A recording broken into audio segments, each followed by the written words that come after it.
Bismillahirrahmanirrahim. Assalamualaikum warahmatullahi wabarakatuh. Sahabat yang beriman, percaya kepada hal gaib merupakan salah satu dasar pokok keimanan seorang muslim. Pengetahuan tentang hal-hal gaib telah dijelaskan dalam Al-Quran seperti adanya malaikat, jin, iblis, dan makhluk halus yang tidak bisa ditangkap oleh panca indera manusia. Bahkan Allah Ta'ala menjadikan satu surah dalam Al-Quran dengan nama surah jin. Surah ke-72 terdiri dari 28 ayat. Dalam surah itu Allah mengabadikan kesaksian para jin. Dan sesungguhnya di antara kami jin ada yang saleh dan ada juga kebalikannya. Kami menempuh jalan yang berbeda-beda. Quran surat jin ayat 11. Kemudian pada ayat lain, dan di antara kami ada yang Islam dan ada yang menyimpang dari kebenaran. Siapa yang Islam, maka mereka itu telah memilih jalan yang lurus. Dan adapun yang menyimpang dari kebenaran, maka mereka menjadi bahan bakar dari neraka jahanam. Quran surat jin ayat 14 dan 15. Seperti diketahui manusia diciptakan dari unsur tanah, sedangkan jin diciptakan dari api. Sejatinya jin takut kepada manusia, apalagi manusia yang beriman dan menyandarkan kekuatannya hanya kepada Allah Subhanahu wa Ta'ala.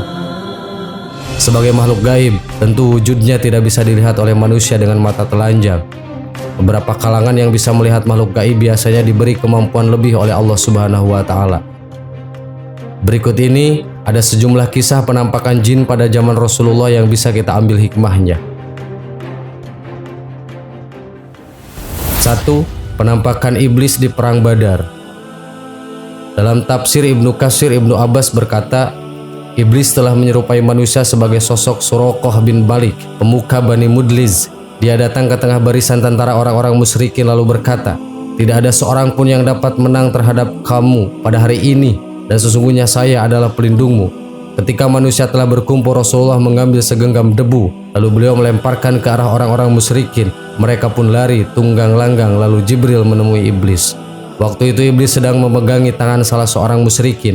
Begitu melihat kedatangan Jibril, dia langsung melepaskan tangan orang musyrik tersebut dan kabur mengambil langkah 1000. Orang musyrik itu pun langsung meneriakinya, wahai Suraqah, kamu tadi mengklaim diri sebagai pelindung kami. Iblis menjawab, sesungguhnya saya dapat melihat apa yang kalian tidak bisa melihatnya. Sesungguhnya saya takut kepada Allah dan Allah sangat keras siksanya. Itulah reaksi iblis saat melihat para malaikat. 2. Penampakan iblis di saat musyawarah. Dalam satu momen, tokoh kafir Quraisy berkumpul di Darud Dadwah, tempat bersuara. Iblis menyusup dan menjelma sebagai seorang tokoh besar lengkap dengan pakaian kebangsaan. Saat kaum Quraisy melihat sosok ini, mereka bertanya, siapakah Anda? Lalu sosok itu menjawab, saya Syekh, pemuka agama dari kota Najd. Saya mendengar kalian telah bersabtu, karena itu saya hadir ke sini agar kalian tidak kehilangan pendapat dan nasihat saya. Mereka pun antusias menyambutnya. Ya, silahkan masuk.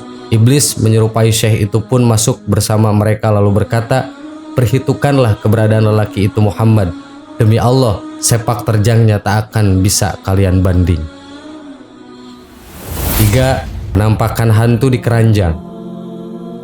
Dalam cerita, seorang sahabat Nabi bernama Abu Ayyub punya keranjang kurma. Menurut ceritanya, keranjang tersebut didatangi hantu dan mengambil salah satu kurmanya. Kemudian dia melapor ke Rasulullah dan Nabi bersabda, pergilah ke tempatmu semula. Apabila kamu melihatnya lagi, bacalah Bismillahi ajib. Dengan nama Allah, taatilah seruan Rasulullah. Kemudian aku praktekkan, lalu dia jin bersumpah untuk tidak datang lagi. Cerita ini sama dengan yang dialami Abu Hurairah, hadis riwayat Tirmizi. 4. Penampakan jin di dalam gentong. Ubay bin Ka'ab berkata, saya pernah punya gentong yang berisi kurma. Saya selalu memeriksanya. Namun pada suatu saat kurma itu berkurang dan waktu itu saya melihat sosok menyerupai anak remaja. Aku pun menegurnya, apakah kamu jin atau manusia? Sosok itu menjawab, aku jin. Aku bertanya kembali, apa yang bisa membentengi kami dari kejahatanmu? Dia menjawab, ayat kursi. Lalu aku ceritakan hal itu kepada Rasulullah. Beliau bersabda, setan itu benar. Hadis riwayat Nasai. 5. Penampakan setan saat sholat. Suatu ketika Aisyah radhiyallahu an berkata, ketika Rasulullah sholat, datanglah setan kepadanya, lalu Rasulullah menangkapnya, membantingnya dan mencekiknya. Rasulullah kemudian bersabda, sampai aku rasakan lidahnya yang dingin ini di tanganku. Hadis riwayat Nasai. 6. Penampakan setan di dalam gudang zakat. Abu Hurairah berkata, Rasulullah mengamanahiku untuk menjaga hasil pengumpulan zakat di bulan Ramadan. Lalu datanglah seseorang, lalu dia menciduk hasil zakat dengan tangannya. Aku menegurnya, demi Allah kamu akan saya laporkan ke Rasulullah. Kemudian dia berkata, saya sangat butuh sekali dan saya mempunyai keluarga yang sangat membutuhkan makanan ini, maka aku membiarkannya pergi. Di pagi harinya Rasulullah bertanya kepadaku, apa yang dilakukan tahananmu semalam? Lalu Abu Hurairah bercerita dan peristiwa itu berulang 3 kali sampai akhirnya jin itu mengajari Abu Hurairah ayat kursi untuk membentengi diri dari gangguan setan. Dan hal itu dibenarkan Rasulullah. Beliau berkata, kali ini dia benar, padahal dia pembohong, dia adalah setan. Hadis riwayat Bukhari. 7. Penampakan jin di dalam rumah. Dalam sebuah kisah, Abu Sa'id berkata, Abu Sa'id Al-Khudri pernah bercerita tentang pemuda penghuni rumah sebelahnya yang mati akibat balas dendam jin yang dibunuhnya. Waktu itu jin itu menampakkan diri dan menyerupai bentuk ular. Tidak diketahui secara persis mana yang terlebih dahulu mati, pemuda atau ular. Ketika peristiwa itu disampaikan kepada Rasulullah, beliau bersabda, sesungguhnya di Madinah ini ada jin yang telah masuk Islam. Oleh karena itu jika kalian melihat salah satu dari mereka, maka biarkanlah atau izinkanlah 3 hari. Jika setelah itu masih terlihat, maka bunuhlah karena dia adalah setan. Sahabat yang beriman, itulah sederet kisah penampakan jin di masa Rasulullah yang kita bisa petik hikmahnya. Wallahu a'lam. Wassalamualaikum warahmatullahi wabarakatuh. Bismillahirrahmanirrahim. Assalamualaikum warahmatullahi wabarakatuh. Sahabat yang beriman, pernahkah kalian melihat serial kartun dan melihat karakter dalam kartun tersebut menggunakan pakaian minim? Apakah pakaian minim yang dikenakan kartun tersebut juga termasuk ke dalam aurat? Banyak sekali orang yang bertanyakan mengenai persoalan ini. Sebelum membahas lebih dalam mengenai aurat kartun, dalam Islam, seseorang diwajibkan untuk menjaga pandangan. Allah menyuruh kita untuk menjaga dan menundukkan pandangan. Hal tersebut sebagaimana dalam firman-Nya dalam Al-Quran Surah An-Nur. Katakanlah kepada orang laki-laki yang beriman, hendaklah mereka menahan pandangannya dan memelihara kemaluannya. Yang demikian itu adalah lebih suci bagi mereka. Sesungguhnya Allah mengetahui apa yang mereka perbuat. Quran Surat An-Nur ayat 30. Dari ayat tadi telah diperintahkan bahwa kita sebagai manusia yang berakal untuk menjaga pandangan dari perkara-perkara yang diharamkan oleh Allah. Orang beriman diperintahkan hanya melihat kepada perkara yang diharuskan oleh syara saja daripada melihat perkara yang diharamkan.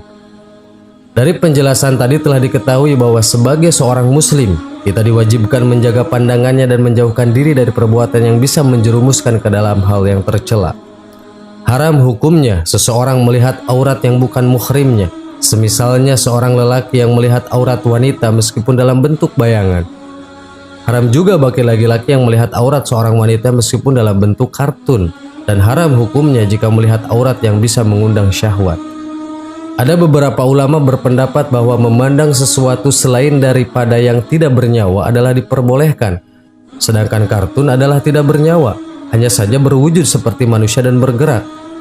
Jika melihat aurat kartun tanpa disengaja dan berniat untuk sekadar menonton, itu tidak masalah. Namun jika sampai tujuannya untuk memancing birahi, maka haram hukumnya. Imam bin Katsir dalam kitab tafsirnya menjelaskan, ini adalah perintah dari Allah kepada hamba-hambanya yang beriman agar menundukkan pandangan mereka dari apa-apa yang diharamkan atas mereka. Tidak ada perbedaan dalam hal ini bahwa yang diharamkan untuk dipandang adalah aurat. Berdasarkan riwayat dari Bahas bin Hakim, dari ayahnya, dari kakeknya berkata, wahai Rasulullah, terhadap aurat-aurat kami, apa yang boleh kami lakukan dan apa yang harus kami hindari? Beliau, Rasul berkata, jagalah auratmu kecuali atas istri dan budak perempuanmu. Hadis riwayat Ahmad bin Hambal. Allah Subhanahu wa Ta'ala berfirman dalam Al-Quran Surat Al-Hajj ayat 65. Apakah kamu tidak melihat bahwasannya Allah menundukkan bagimu apa yang ada di bumi dan bahtera di lautan dengan perintahnya? Sesungguhnya Allah mengetahui segala hal yang ada di bumi termasuk hal terkecil dari isi hati kita. Maka Allah juga mengetahui apa yang ada dalam pikiran kita ketika melihat aurat dari sebuah kartun. Berimajinasi dengan melihat gambar aurat orang lain maupun kartun hukumnya haram. Dari Abu Hurairah radhiyallahu anhu, Rasulullah SAW bersabda, maka jinnahnya kedua mata adalah melihat, jinnahnya kedua telinga adalah mendengarkan, jinnahnya lisan adalah membicarakan, jinnahnya tangan adalah menyentuh, jinnahnya kaki adalah melangkah, sementara hati bernafsu dan berhayal dan kemaluan membenarkan atau mendustakan. Hadis riwayat Muslim. Dari hadis tadi dijelaskan bahwa hal yang mendekati dan merangsang akan perbuatan zina tetap dosa, termasuk ke dalam melihat aurat gambar kartun. Karena dari hasil melihat tersebut otomatis otak membayangkannya dan berfantasi. Allah Subhanahu wa Ta'ala mengawasi kita dan tahu betul isi dan pikiran kita tertuju pada apa, sebab Allah Maha mengetahui segalanya. Sebagaimana firman Allah di dalam Quran surat An-Nisa ayat 108, mereka bersembunyi dari manusia, tetapi mereka tidak bersembunyi dari Allah, padahal Allah beserta mereka ketika pada suatu malam mereka menetapkan keputusan rahasia yang Allah tidak ridhoi, dan Allah adalah Maha meliputi ilmunya terhadap apa yang mereka kerjakan.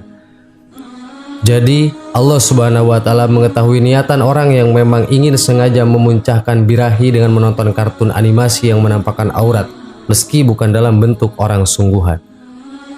Sahabat yang beriman, kesimpulannya dari penjelasan tadi adalah, jika melihat aurat kartun yang tidak bernyawa tersebut bertujuan dan mengundang fitnah serta menimbulkan syahwat, maka hukumnya haram.